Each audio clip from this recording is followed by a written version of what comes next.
My man Chris Carter is live at the Combine here on Locked On NFL. We got a whole bunch of news on another guy named Carter, first name Abdul, but we're going to start with Travis Hunter. The barbershop is open and Tony Wiggins has a chair for you. He's ready with some real NFL talk. The local experts of Locked On bring their expertise, and Wiggy is ready with his clippers and shears. Sit down and enjoy. The new Locked On NFL starts now. Locked On Podcast Network. Your team every day. You got that right. You're in the barbershop. That's where you are, and it's your team every day here on Locked On NFL. We thank you for making us your first listen. This is Locked On NFL Part 2 Daily, where we go and use the local experts to tell you all the stories about everything that's going around in the NFL, and they know it like nobody else here on Locked On NFL. Also, make sure you tap in wherever you get your podcast to make sure you don't miss an episode. Whether you watch them or listen to them, we'll be right there all draft season and all year long, year round, to make sure you get all of that knowledge. Chris Carter's our guy on Thursdays. Chris Carter, of course, he's Carter Critiques on social media, but he works for Pittsburgh Post-Gazette. I make sure I say all these newspapers correctly. That's it. And I think Chris got about 12 jobs, but we ain't going to talk about that. We'll get to that later on. He's always really, really busy. Right now, he is in Indy. We're going to talk about the AFC North. We're also going to talk about John Allen, the other defensive lineman that has trade opportunities. And I think him in Washington, the way that they're doing this shows a lot of class, but hopefully it ends up being fruitful for both of them. Is Abdul Carter good enough to risk it all for the Tennessee Titans or someone else that may want to trade up? Because I think the draft starts with Cleveland, even though it officially starts with Tennessee. And that's where we're going to talk about the first guy, to me, the most dynamic player in the draft, and that's Travis Hunter, and talk about what his best position is. Chris, how you doing, man? And tell me some things that's going on up there at the Combine. I'm doing great. The Combine is always a really fun week. You get a chance to learn a whole lot because you're talking to so many players, and then at night you're bouncing around, looking at the network, and sometimes you meet some really cool people, and you get to learn a lot of things. So the Combine week is a big learning week. You do a lot of preparation for it. It's a big test of your endurance and your stamina, but it's very worth it when you hear Indianapolis is a wonderful town. They do a great job hosting it. So whenever I'm here, I'm having the time of my life because there's lots of football, and I got to say it's always really cool when you get to the podium and you get to talk to some of these prospects who are just so excited to talk about the work that they put in for their entire lives, and they understand and appreciate that, like, hey, someone's looked and paid attention at what I've been doing, and then that interaction, like that kind of stuff, that where I think is the real cool part of the Combine, when you make that connection with a guy and like you can help get their story out, like not just their story of who was their favorite player or who did they look up to or what did they do, but like every day when I showed up in the weight room at 5 a.m. in the morning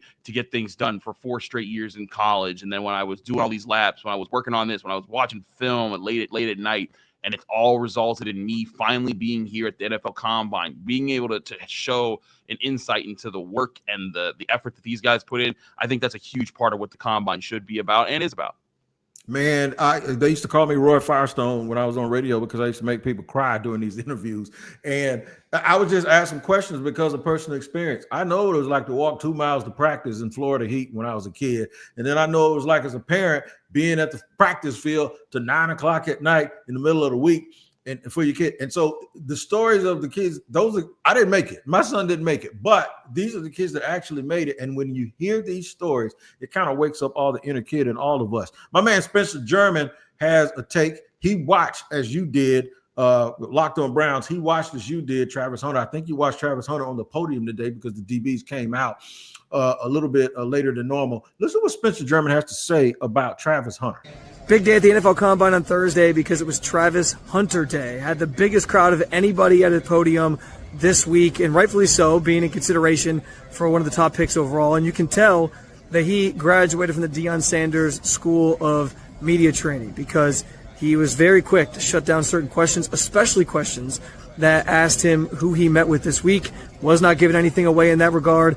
And the Browns did come up one time during this conversation, and not the way that you think. He was asked who he modeled his game after. His answer? I used to watch a lot of Jerry Jeudy because he's from Florida and I'm from Florida, so I kind of copy his movements a lot. But other than that, there's really no other player that I stamp my game after.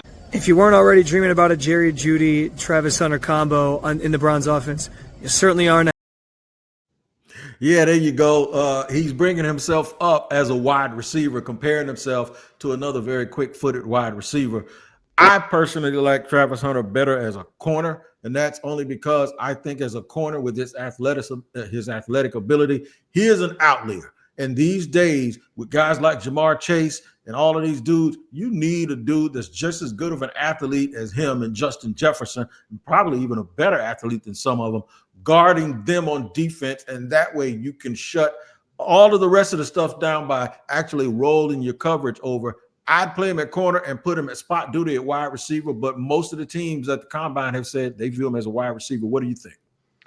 I like the idea of him playing corner. I've just the way I've seen Travis Hunter play, I think that he can be a shutdown guy. At wide receiver, he's certainly talented. But I just wonder if some of his wide receiver play is blown up a little bit because he plays both ways and because we do like Travis Hunter. Like I think he's a fantastic guy. And if you take him in the top 5 of this year, you're going to be really happy with what you get. But I feel like at corner he can be of a higher status than he would be at wide receiver. Like you said, the Jamar Chase, the Justin Jefferson. I'm not sure he would eclipse those guys, but I do think there's a chance that he can get up there and say, like, beat out Patrick Surtain and be the best cornerback in the NFL in short order. And when you're the top cornerback in the NFL at his age, like that could be something that makes you a lot of money for a very long time. Granted, receivers get paid more and they get paid their fair share too.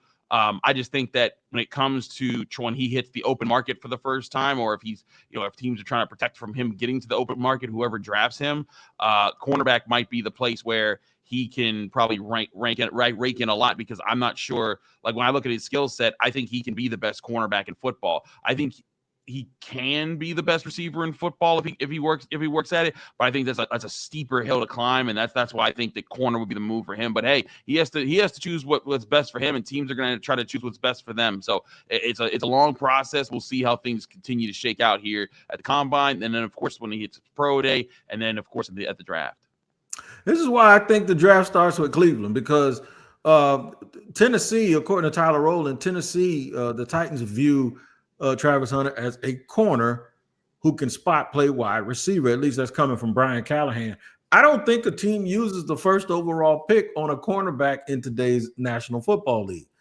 I do, however, think that because teams love guys that score a touchdown and have that offensive impact of the game, will use a top 2 pick to take a guy that's a wide receiver. So that's why, to me, this thing starts with Cleveland. It absolutely starts with Cleveland.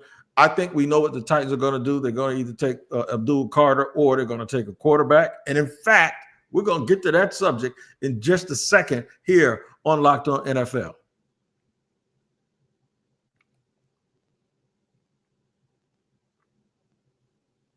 All right, Locked On NFL as Chris Carter Critiques, joins us from the Combine in Indy, having a good time, probably eating steak with everybody, and I'm down here in Florida. I can at least say, man, it's 70 degrees outside. So, that is a little, I got to get myself up to Indy and hang out with my buddies next year. And we will be talking about Abdul Carter because he is the rave right now.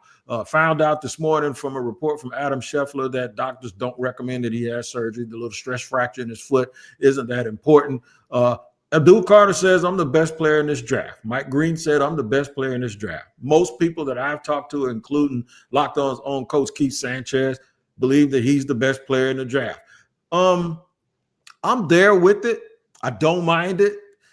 I'm not as blown away, and this is a surprise because I love these kind of pass rusher types. I'm not as blown away as everyone else. Now, it might just be me paying so much attention to the other side of the ball and the needs of the team that I cover in Jacksonville.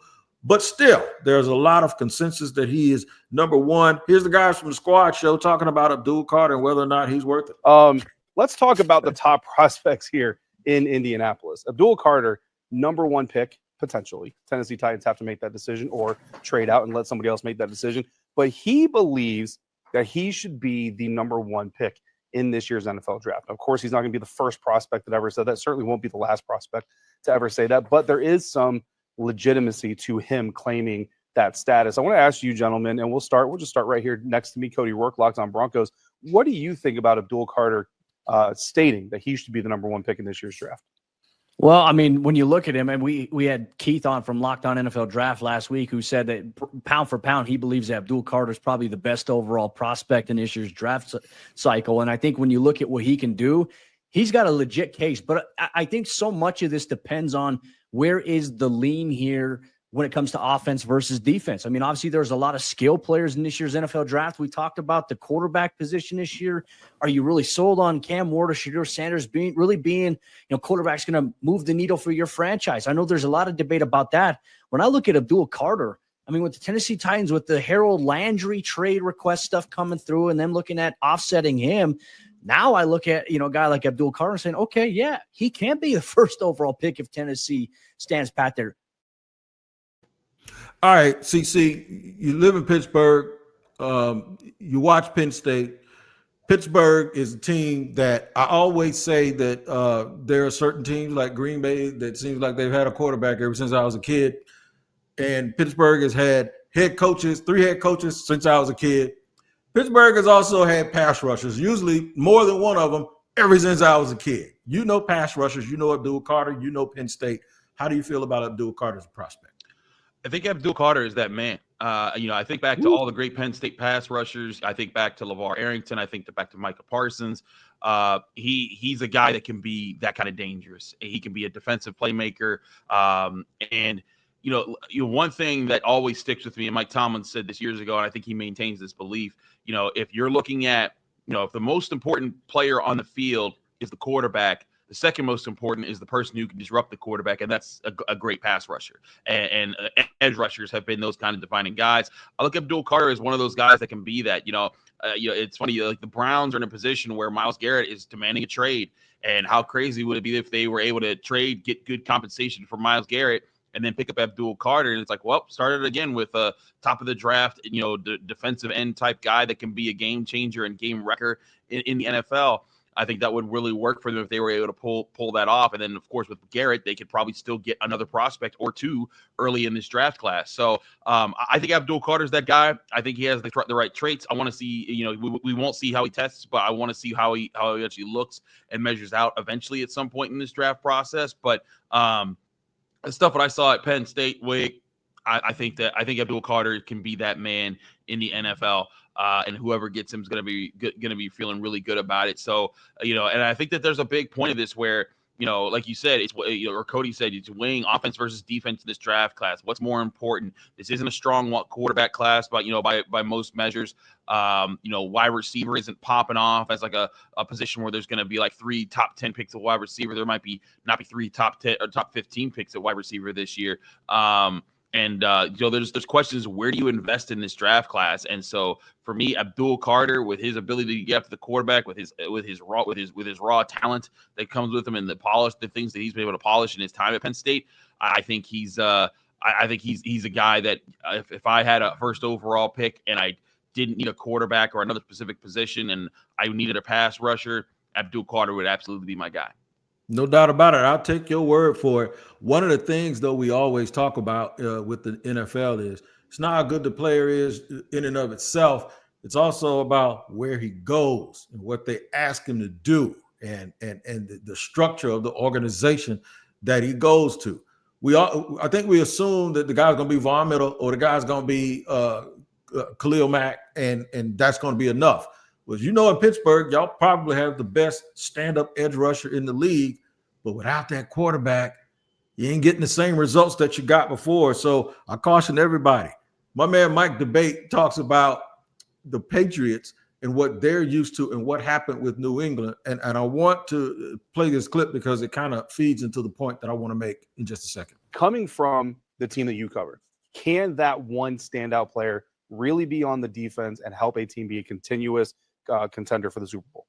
Yeah, I think it can be. And I think you've seen that with the New England Patriots dynasty. Look, there is no one that's going to take anything away from Tom Brady on my watch as long as I'll wear a headset. I will definitely say that he is the reason why the New England Patriots were what they were alongside Bill Belichick. But they do not win 6 championships without Ty Law taking that leadership role in Super Bowl 36, gaining that interception against Kurt Warner and helping that team forward. They don't win without the strong play of guys like Willie McGinnis and guys like their head coach right now, Mike Vrabel, somebody who absolutely stepped up, made plays when plays needed to be made in the Super Bowl. I love Mike Debate. I love me some Locked On Patriots, but let me explain something to you. Ain't no defensive player have the singular impact on that team the way Von Miller did in Denver, the way Reggie White did, the way Lawrence Taylor did. Make no mistake about it. You better get the quarterback position correct. Now, the Patriots have Drake May, and I know they love him, and he'd be a good player for New England. But make no mistake about it. Tennessee needs to make sure that now you can't manufacture it. I get that. If the quarterback isn't there, that's a franchise player, he's not there. Cleveland doesn't have it either. But at some point, those teams up top have to figure out, we're going to swing for the fences on one great defensive player, or are we really going to concentrate on Everson, building our entire roster, move back a little bit, and hope we can get a quarterback that we can win with down the road? Look, I've made this point before. Drafting a quarterback early doesn't always lead to success. Again, the only team since 2004 to draft a quarterback in the top 10 and win a Super Bowl with that quarterback on their roster is the Kansas City Chiefs at 10th overall. But you look at guys. Winning Super Bowl is about building your team, right? It's about building up a nucleus, and no one pick is going to change everything by itself. Like, for example, in the 70s Steelers, first overall pick, Mean Joe Green. Like, he was the cornerstone of the Steel Curtain, the face of the greatest defense that ever played, and he was still part of a long rebuilding process. They drafted him. It took them years to be good until they got it. But they needed to add Terry Bradshaw. They needed to add Franco Harris. They needed to add Mel Blount. They needed to add Jack Lambert, Lynn Swann, John Stallworth, and all the Hall of Famers that just make that insane team. And I think that's what Mike was trying to get a point at, though, with the guys like Ty Law. And you look back to those early years, like the early years of the Patriots with Tom Brady. He was clutch, but he was not this dominant quarterback that every single game. He wasn't like the 2007 Patriots until the 2007 season. He was lethal in the clutch, but he was not the number one all the time quarterback that lit you up every single time he touched the field. He would make big plays in big moments, and then eventually he became that quarterback, and that's what built the Tom Brady legacy even further. But yeah, like, that's the thing. I don't think that. I get that people, are cautious about everything. You got to be careful. You got to make sure you get the right guy. But, you look at the Rams. The Rams don't ever get their Super Bowl without Matt Stafford, who they signed, but they definitely never even get in that position without Aaron Donald, who they drafted. And so, it's about getting those guys. And sometimes you draft the right quarterback and or the right defensive player, and you still don't make it happen. But that's why when you're weighing things down, I think sometimes we get ahead of ourselves when we try to say, oh, you can't draft this, that. Look, if I feel that this guy at this one position is the best player on the field and he's going to make the biggest difference in the NFL for the next 10 years, that's who I'm going to take, because I'm going to make sure I get a playmaker that's a game changer on my team and makes a difference there that way. And and you're going to find a way to make that happen. So I hear what everyone's saying there and about, oh, you got to be cautious here and there. I'm sorry. If I feel like Abdul Carter is the best player in the draft, I'm going to take him. I feel like Travis Hunter's the best player in the draft, I'm going to take him. But and quarterback is like the one position where you got to be like, oh man, is that the franchise guy? Is Cam Ward the dude? And if I think that's the case and I don't have a quarterback, do I go for him? Sure, you weigh that. But yeah, like I get the sense here, like, look, there's plenty of defensive players who have led teams to Super Bowls in recent years. You brought up Von Miller. He won that Super Bowl almost by himself at times when you look back at what they did to the Panthers in that game. So I'm absolutely on board. This is why I'm not committed to having to draft an offensive player before a defensive player. No doubt about it, my man, Chris Carter. That's why I asked your opinion, man, because I give it value. We talked about Cleveland. We're going to run through the NFC North, too, and find out what those three playoff caliber, I said that because the Bengals did make it last year, three playoff caliber teams up top are going to try to do to help their franchise. Also, Jonathan Allen and the Commanders are playing nice with each other. That's a breath of fresh air, but we'll see how fruitful that is. We'll talk about that more here on Locked On NFL.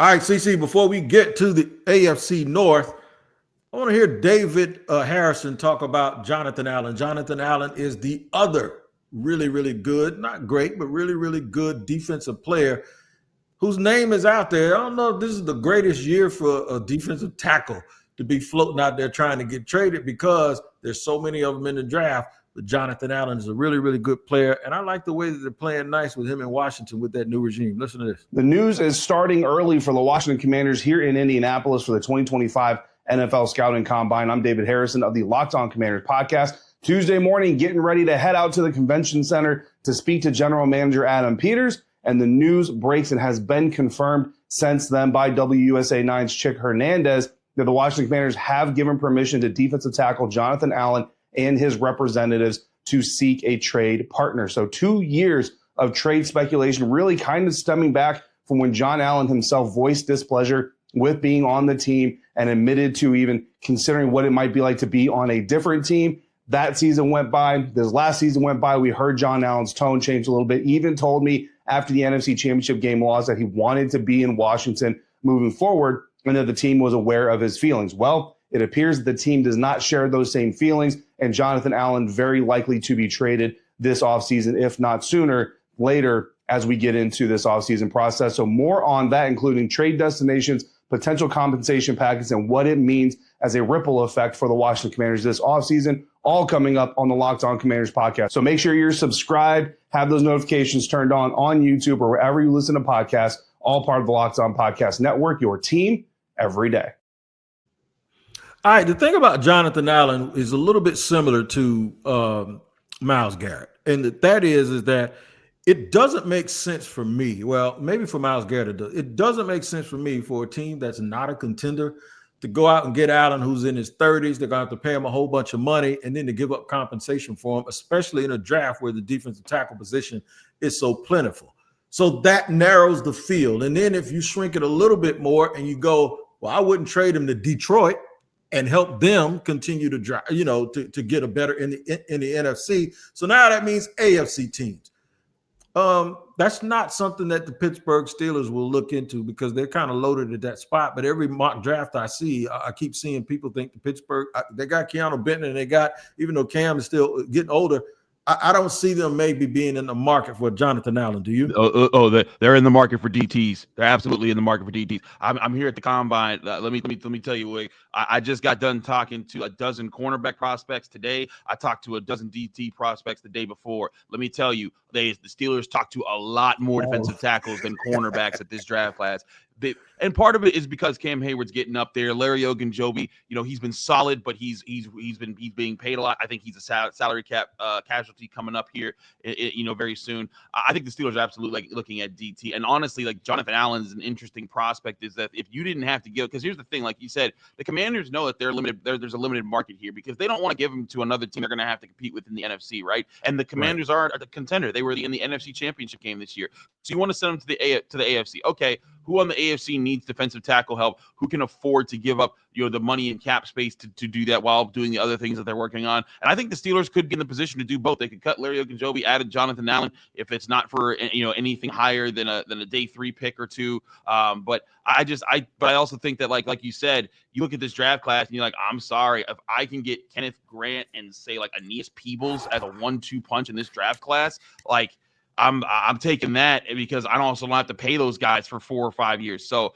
I think Jonathan Allen, heck of a player, and like you said, it's a rough market with the year. Like if this was last year, he might have made a killing because there was the DT prospects weren't as numerous. But there's guys going into the second and third round that legitimately could become starters in the NFL rather quickly. So I think Allen's in an interesting spot, as are the Commanders. So I think it'd be interesting to see where he goes. But I put the Steelers as one of those teams that's chasing after those guys. But I also think the Bengals are in that position. I also think the Dolphins are in that position. I think the Browns are in that position. I think there's tons of teams that could use interior D line help. And so if you have the cap space to go get them, go get them. Go get your guy. But I think it's gonna be interesting to see how that progresses. Another interesting team, Baltimore, and I say that because while they have high-priced guys in the middle of their defense and the interior, he's a little multiple. And Baltimore loves multiple tweeners. They love those. And I saw them against Buffalo. They struggled early on in the run. James Cook was running all over the place, and Buffalo was able to control the ball. So you mentioned the Bengals, which I don't think they got no money because they got their own issues right now with the guys that they're trying to re-sign or guys that they have to sign. I'm looking at Baltimore, and I'm sitting there thinking, man, y'all are like one step away. The team that beat you kind of controlled the ball. Remember, Josh Allen didn't throw for a whole bunch of ball. It was James Cook. And they were able to control the football, and of course, they got some turnovers. Could Baltimore be a team also that is interested because of their history with guys from Alabama?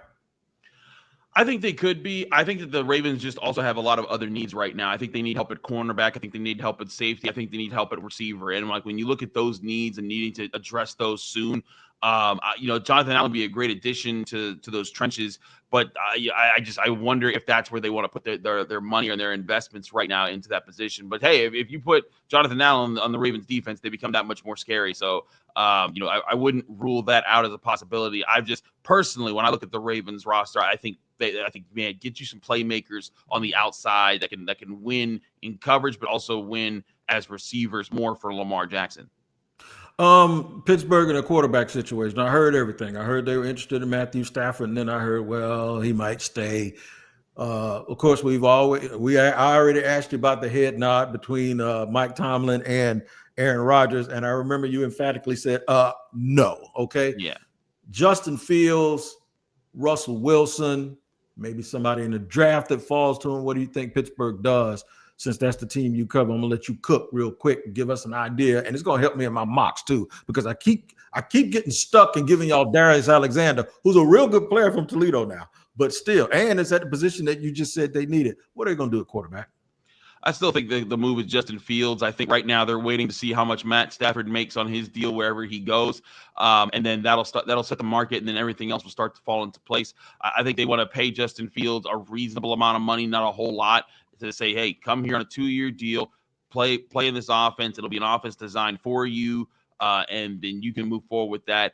I think that's the plan. Russell Wilson's the backup plan in case that falls through. The Steelers aren't putting all their eggs in one basket, so they're playing it cautiously, which is the way that you should do it. You should give yourself as many outs as possible in these situations, Wig. But yeah, I think that Justin Fields makes the most sense and adds up to be like what they're trying to do there. And then with that, I don't think Aaron Rodgers is going to be the guy. I don't think they're trying to make like one of those types of, you just get that out of here. But Omar Khan spoke Tuesday at the podium, and like he even used the word fake news when people kept asking about Matt Stafford or Trevor Lawrence or this guy or that guy. And granted, like the whole job of the GM is to smokescreen so that you don't know what they're actually doing. This time last year, we were at the Combine. He said, "Oh, we have full faith in Kenny Pickett." A couple weeks later, they signed Russell Wilson and then traded Kenny Pickett. So take whatever a coach or a GM is saying something to you, just with the knowledge that they might be pulling your leg a little bit or setting you up so that people can think they know what the Steelers are up to or what your team is up to. And then they get the rug pulled out from under them because they didn't see what your actual intentions there. So there's a lot of layers to that, but I think Justin Fields is the guy until further notice. We'll see how it plays out with the Steelers, but I think that adds up the best. All right, we got all the football stuff out of the way. I just got to ask you this for fun. Which cut of steak did you get, and how did you get it cooked? Always get the Izzy cut, the Izzy style steak at Harry and Izzy's. It's like a crusted steak. I always get medium rare. It's like a New York strip. That's my favorite. Like that's my go-to. I do it. I can't do it too much because I try not to eat as much red meat these days. But like I've done it. I've done it once on this trip. I plan to do it one more time before I go. No doubt about it, man. Whatever you do, make sure you have a good time. Be safe. And hang out with the rest of those Locked On guys that's up there. And you guys can hang out with Locked On people too, twice a day here on Locked On NFL. Tyler Rowland in the morning. The Madman will wake you up like a double shot of espresso. And I'll come through in the barbershop and we'll talk about football and steak and all of that good stuff the way we do here in the barbershop. Y'all take care. Thanks for joining us, Chris. We appreciate you, man, as always, every single Thursday. Get back to it. We'll see you later here on Locked On NFL.